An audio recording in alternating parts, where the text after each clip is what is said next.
Telugu young directors ఛానల్కి స్వాగతం సుస్వాగతం. ఈరోజు మన ఎపిసోడ్లో కూలీ చిత్రం గురించిన రివ్యూ అండ్ మై వ్యూని తెలుసుకుందాం. ఎన్నో అంచనాల మధ్య తెలుగులో, తమిళంలో, ఇండియా వైడ్గా, పాన్ ఇండియాగా సినిమాకి రిలీజ్ అయిన ఈ సినిమా అనుకున్నంత సక్సెస్ ఎందుకు సాధించలేదు అనే విషయాన్ని మనం కొద్దిగా విశ్లేషణగా మాట్లాడుకుందాం. సినిమా దాదాపుగా అందరూ చూసే ఉంటారు. ఎవరైతే మన సబ్స్క్రైబర్స్ కానీ చాలామంది రజనీకాంత్ అభిమానులు, ప్రత్యేకంగా నాగార్జున అభిమానులు కూడా చాలామంది చూస్తుంటారు. ఈ సినిమాలో నాకు కనిపించింది ఏంటంటే, ఒక పాన్ ఇండియా సినిమాకి ఏర్పాటు చేసుకోవాల్సిన స్టార్ కాస్టింగ్ ఏదైతే ఉందో, తెలుగులో నాగార్జున, తమిళంలో రజనీకాంత్, కన్నడలో ఉపేంద్ర, తర్వాత హిందీ బయటికి వెళ్ళేసరికి అమీర్ ఖాన్ ఒక క్యామియో, ఇలా చేస్తే, అంటే రజనీకాంత్ హిందీలో చేయలేదంటే చేశాడు తెలుసు, కానీ మెయిన్ హీరో తమిళంలో కదా, ప్రజాదరణ ఎక్కువ ఉంది, ఆయనకి ప్రపంచవ్యాప్తంగా ఉన్నారు అభిమానులు. సో ఇలా సెట్ చేశారు, కానీ కథ దగ్గరికి వచ్చేసరికి అంత ఎమోషనల్గా కాంటాక్ట్ కాలేదు ప్రేక్షకులు. ఎందుకు అనే విషయాన్ని మనం ఈ రోజున ఎపిసోడ్లో నిదానంగా కొద్దిగా మాట్లాడుకుందాం. ఈ సినిమాలో రజనీకాంత్ దేవా అనే క్యారెక్టర్ పోషించారు. ఆయనకు ఒక ఫ్రెండ్ ఉంటాడు, సత్యరాజు. ఆయన హఠాత్తుగా ఒక రోజున చనిపోతే ఆ కార్యక్రమం చూడటానికి వెళ్ళినప్పుడు ఆ కూతురు అతన్ని అవమానిస్తూ ఉంటుంది. కానీ మనకు అందరికీ కూడా సస్పెన్స్, ఏంటి ఇలా ఉంది, ఇలా చేసిందని చెప్పని. సో అతని యొక్క రిపోర్ట్స్ చూసినప్పుడు అతను సహజ మరణం కాదు, అతన్ని ఎవరో చంపేశారనే విషయం తెలుస్తుంది. నీకేం సంబంధం అక్కర్లేదు పొమ్మని చెప్పి గట్టిగా అన్నప్పటికి కూడా ఆ కారణాలు మనకు బిగినింగ్లో తెలియదు, తర్వాత నెమ్మదిగా తెలుస్తాయి. అయినప్పటికీ ఇతన్ని ద్వేషిస్తూ ఉంటుంది ఎవరైతే ఉన్నారో ఆ సత్యరాజ్ కూతురు. ఆ తర్వాత నెమ్మదిగా తెలుసుకొని, తండ్రి మరణం సహజ మరణం కాదు, హార్ట్ అటాక్ కాదు, ఎవరో చంపి అట్లా చేశారని. నువ్వు నీ తండ్రిని వదిలేసినప్పటికీ కూడా నేను నా స్నేహితుడి యొక్క మరణానికి కారణాన్ని వెతుక్కోకుండా ఉండను అని చెప్పి, ఆ కారణాన్ని వెతుక్కునే ప్రయత్నంలో, స్నేహితుడి యొక్క పిల్లల్ని రక్షించే ప్రయత్నంలో చివరికి అతను ఏమి సాధించాడు, సో తన స్నేహితుడికి సంబంధించినటువంటి పగ తీర్చుకున్నాడా లేదా అంతర్లీనంగా తనకు వచ్చినటువంటి రివార్డు, స్నేహితుడి నుంచి తను తీసుకున్నటువంటి ఒక రహస్యమైన సమాచారం ఏంటి అనేదే ఈ సినిమాకి చివరి దాకా తీసుకెళ్ళేటువంటి ప్రయత్నం. సో కథ చూస్తే సినిమా బిగినింగ్ మొదట్లో చూసినట్టయితే చాలా గ్రాండ్గా సినిమా ఓపెనింగ్ అవుతుంది. సినిమాలో మేకింగ్ పరంగా కానీ, టేకింగ్ పరంగా కానీ చాలా అద్భుతంగా ఉంటాయి. అయితే కథా నేరేషన్ మాత్రం చాలా, ఫస్ట్ హాఫ్ సినిమా మాత్రం చూస్తుంటే తర్వాత మనకి ఏం జరుగుతుందో ఈజీగా తెలిసిపోతుంది. తర్వాత ఇట్లాంటి సన్నివేశాలు చాలా సినిమాల్లో మనం చూసినట్టుగా, తర్వాత ఇది జరగచ్చు కదా, ఇది జరగదు, ప్రిడిక్టబుల్గా వెళ్ళిపోతూ ఉంటుంది. అలా పాటలతో అలా వెళ్ళిపోతూ ఉంటాం సన్నివేశాలతో. సో అందుకనే చాలామంది బయటకు వచ్చిన తర్వాత ఫస్ట్ హాఫ్ బాగుంది, సెకండ్ హాఫ్ బాగలేదు, లేదా సెకండ్ హాఫ్ ల్యాగ్ అయిపోయింది అన్నారు. కారణం ఏంటంటే, సెకండ్ హాఫ్ మొత్తంలోనే కథకి సంబంధించినటువంటి ఏవైతే ఉన్నాయో ఫస్ట్ హాఫ్లో వేసినటువంటి నాట్స్ ఏమవుతున్నాయో అవన్నీ కూడా విప్పటం అనేది జరుగుతుంది. సో అది చాలా పెద్దగా అనిపిస్తుంది. రెండోది, ఒక్కొక్క సీక్వెన్స్ని చాలా ఎక్కువగా లెంగ్తీగా, చాలా డీటెయిల్గా చెప్తానికి దర్శకుడు చేసే ప్రయత్నం వల్ల కూడా బోరింగ్గా అనిపిస్తుంది. కానీ యాక్చువల్గా దానికన్నా క్రిస్ప్గా తీసినట్టుకుంటే ప్రతి ఎపిసోడ్ ఒక అద్భుతంగా ఉండేదేమో నాకు అనిపించింది అనమాట. ప్రత్యేకంగా మలయాళీ నుంచి వచ్చిన నటుడు ఎవరైతే ఉన్నాడో అతను ప్రత్యేకమైనటువంటి ప్రశంసకి అర్హుడు. ఎందుకంటే అతను డాన్స్లో కానీ, పెర్ఫార్మెన్స్లో కానీ చాలా అద్భుతంగా చేశాడు. మంజుమేల్ బాయ్స్లో ఆయన ఒక మామూలు ఒక ఫ్రెండ్గా ఉన్నాడు, చాలా సింపుల్గా ఉన్నాడు. నేను ఫస్ట్ అయితే ఆశ్చర్యపోయాను, అతన్ని ఇంత పెర్ఫార్మెన్స్ చేయగలడా అంటే. అదే చెప్తూ ఉంటాను, మనం నటుల్ని చాలా ఒక చిన్న సినిమాల్లో అక్కడక్కడ సినిమాలు చూస్తుంటాం, ఇతను ఇంతేనా అనుకుంటాం. నటుడికి సరైన పాత్ర పడ్డప్పుడు అతను చెలరేగిపోయి నటిస్తాడు. సరిగ్గా పాత్ర అంటే నటుడి యొక్క స్టామినాకి తగని పాత్ర కనుక దొరికితే నాగార్జునలాగా దొరికిపోతాడు. హిట్ అయితే ఇదిగో ఈ మలయాళ యాక్టర్ లాగా రెచ్చిపోతాడు. ఇదే ఈ సినిమాలో ప్రత్యేకంగా చెప్పుకోవాల్సింది. సినిమా చూస్తున్నంతసేపు మనకి యాక్షన్ సన్నివేశాలు మనకి చాలా అట్రాక్టివ్గా అనిపిస్తాయి. ఒక యాక్షన్ సన్నివేశం ఎట్లా ఫైట్ చేస్తున్నాడు, అలా వస్తున్నాడు, ఇలా వస్తున్నాడు, ఈ సన్నివేశాలు జరుగుతాయి, ఇలా ఒకదాని మీద నడిచిపోతూ ఉంటుంది కథ. కానీ దేనిలోనూ మనకు ఫీలింగ్ కలదు. కారణం ఏంటి? ప్రధానంగా పాత్ర మీద ఒక సింపతి కలగాలంటే, పాత్ర మీద మనకి ఒక రకమైనటువంటి అభిమానం కలగాలంటే, అయ్యో అని అనిపించాలంటే పాత్ర చుట్టూ దానికి సంబంధించిన సన్నివేశాలని చక్కగా అల్లవలసిన అవసరం ఉంది. అప్పుడే అనిపిస్తూ ఉంటుంది. నిన్న మొన్న కూడా చెప్పుకున్నాం మనం.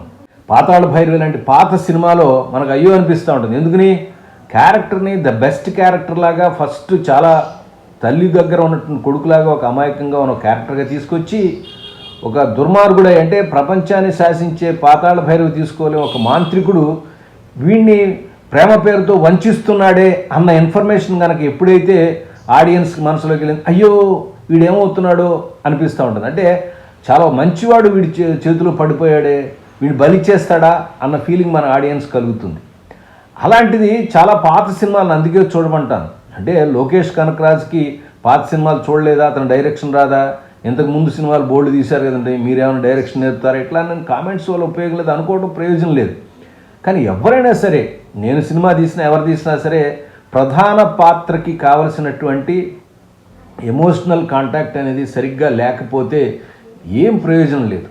నాకు విచిత్రంగా ఏమనిపిస్తుందంటే ఈ మధ్యకాలంలో వచ్చిన తెలుగులో వచ్చిన తమిళంలో రకరకాల భాషల్లో వస్తున్న చిత్రాలు చూస్తుంటే కొత్తగా వచ్చే దర్శకులు passionate about the villain character, villain లైఫ్ని ఎక్కువగా ఎక్స్పోజ్ చేయడానికి, విలన్ యొక్క ఎమోషనల్ యొక్క జర్నీని చెప్పడం కోసం ఎక్కువగా లైక్ చేస్తున్నారు అనిపిస్తుంది. బహుశా నాకు అది అనిపిస్తుంది. ఎందుకంటే రాజమౌళి ఇచ్చిన ఇంటర్వ్యూలో అనుకోండి విలన్ కూడా బలంగా చూపించాలి అని ఏదో 2-3 ఎగ్జాంపుల్స్ ఒక ఇంటర్వ్యూ ఇచ్చాడు కదా, అందరూ అన్ని చూసుంటారు, అన్ని భాషలో చూసుంటారు నేను అనుకుంటున్నాను. నాకు అనిపించినటువంటి అభిప్రాయం చెప్తున్నాను, అది అందరికీ సర్వజనీయం కాదండి. అందువల్ల ప్రతివాడు విలన్ బలంగా ఉండాలండి. దాంతోపాటుగా దానికన్నా బలంగా హీరో కూడా ఉండాలి. సినిమాని మోసేది కానీ సినిమాని డబ్బులు తీసుకొచ్చేది కానీ హీరోనే. ఇప్పుడు ఈ సినిమా ఆడుతోంది, ఈ మాత్రం కలెక్షన్లు వచ్చినాయి, దేని గురించి వచ్చినాయండి? రజనీకాంత్ గురించి, నాగార్జున గురించి వచ్చినాయి, రాలేదని అంటలేదు. నాగార్జున కూడా చాలా గొప్ప యాక్టర్, మంచి యాక్టర్ నేను అంటలా. ఎవ్వరు తమిళ డైరెక్టర్స్ తెలుగులోకి వచ్చినా ఇదే పరిస్థితి. హీరోని వదిలేసేసి విలన్స్ మీద పట్టుకుని వెళ్తూ ఉంటారు. ఇదేంటో విలన్ కథలు చెప్తాం అనేది.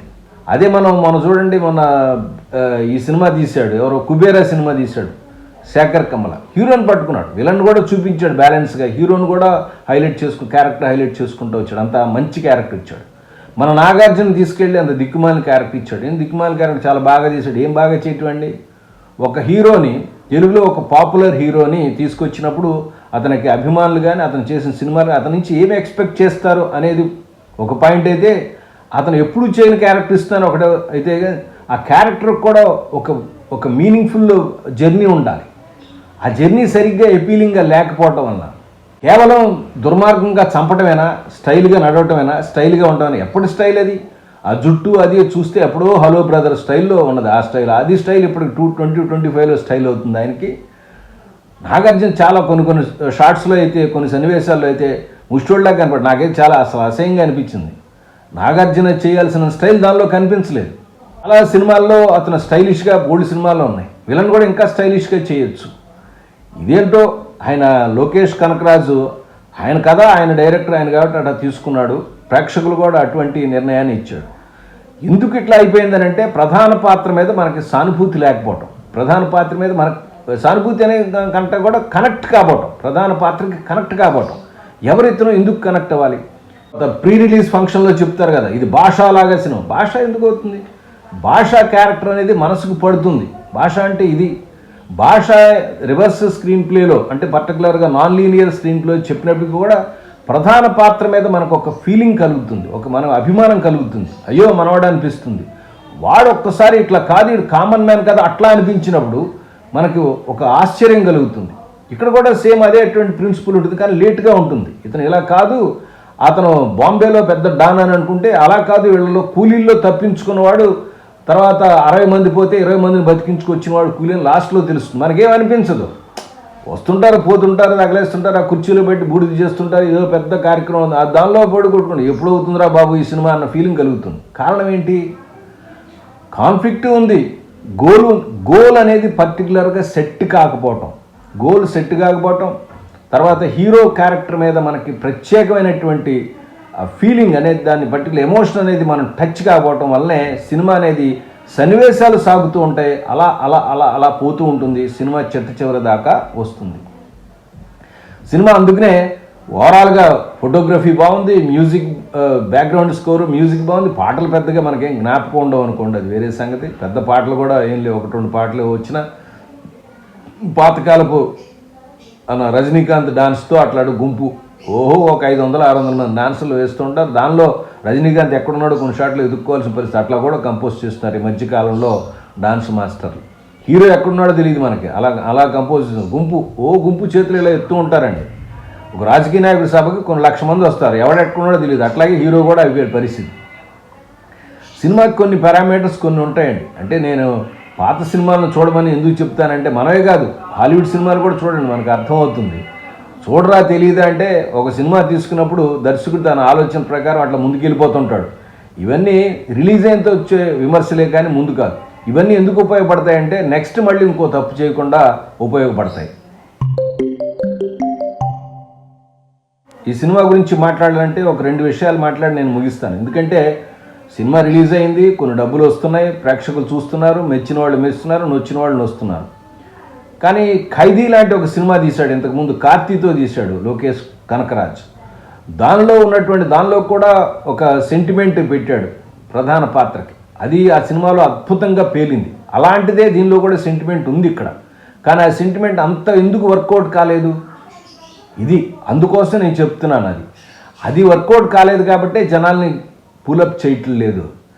అంటే వేరే అంశాల మీద ఇతని యొక్క కాన్సన్ట్రేషన్ వెళ్ళిపోయింది. ఎప్పుడు కూడా దర్శకుడికి గుర్తుపెట్టుకోవాలి, హీరో మంచివాడో చెడ్డవాడో తీసేయండి, హీరో సక్సెస్ అయ్యాడా ఫెయిల్ అయ్యాడో తీసేసేయండి, మనకు అనవసరం. అది చివరికి కథ ఏమవుతే అది అవుతుంది. ఒకవేళ సక్సెస్ అవ్వచ్చు, ఫెయిల్యూర్ అవ్వచ్చు, నో ప్రాబ్లం. కానీ ప్రధాన పాత్రని బేస్ చేసుకుని క్యారెక్టర్ ఆర్క్ని అలా దాన్ని పెంచుకుని, దాని యాక్షన్ని, దాని యొక్క ఎమోషన్స్ పెంచుకుంటా చిట్ట చివరికి ఒక ఫలితాన్ని తీసుకురావాల్సిన బాధ్యత ప్రతి దర్శకుడికి, స్క్రీన్ ప్లే రచయితకు ఉంది. ప్రధాన పాత్రను విస్మరించి ఏ పాత్రను మనం హైలైట్ చేసి, ఏ పాత్ర ఏ సీన్కి ఆ సీన్ ఉండొచ్చు కాక, దానికి టగ్ ఆఫ్ వార్ అంటే హీరోకి కావాల్సిన పోటీ ఇవ్వచ్చు కాక, హీరోని మర్చిపోయేంత యాక్షన్ కానీ, హీరోని మర్చిపోయేంతటువంటి సీన్స్ యొక్క సీక్వెన్సెస్ కానీ ఉండటం అనేది సినిమాకి మంచిది కాదు. అందుకే మనకేమనిపిస్తుంది, సినిమా రిలీజ్ అయిన తర్వాత హీరో గురించి కాకుండా, కథ గురించి కాకుండా, సినిమా గురించి కాకుండా ఆయన బాగా చేశాడు, ఈ పాట బాగుంది, ఇదో మ్యూజిక్ బాగుంది, బ్యాక్గ్రౌండ్ అదిరిపోయింది, ఇట్లా మాట్లాడతారు. కారణం ఏంటంటే ఇది. మీరు అందుకే చెప్పేది పాత సినిమాలను చూడటం, ఎనాలిసిస్ చేసుకోవటం. ఎందుకు? ప్రధాన పాత్ర యొక్క జర్నీని అర్థం చేసుకోకపోతే అది లీనియర్లో చెప్పండి, నాన్ లీనియర్లో చెప్పండి, స్క్రీన్ ప్లే అనేది మనకి అంటుకోదు. అదే ఇంగ్లీష్లో కూడా చెప్తాడు స్టిల్ఫీల్డ్, శశాంక్ రిడెంప్షన్. సీన్ 1లోనే మనకు అనిపిస్తూ ఉంటుంది, అయ్యో వాడికి అన్నెసరీగా పాపం పొరపాటున వాడికి పడింది ఒక శిక్ష అనే విషయం మనకు బిగినింగ్లోనే తెలుస్తుంది, మొదటి పావు గంటలో. అక్కడి నుంచి ఆ పాత్ర మీద మనకు ఒక సింపతి కలుగుతుంది. ఆ సింపతి నుంచి అతను ఎట్లా ఒక వ్యక్తిగా డెవలప్ అయిన ఆ సినిమాలో చూపిస్తాడు. Is a very simple thing.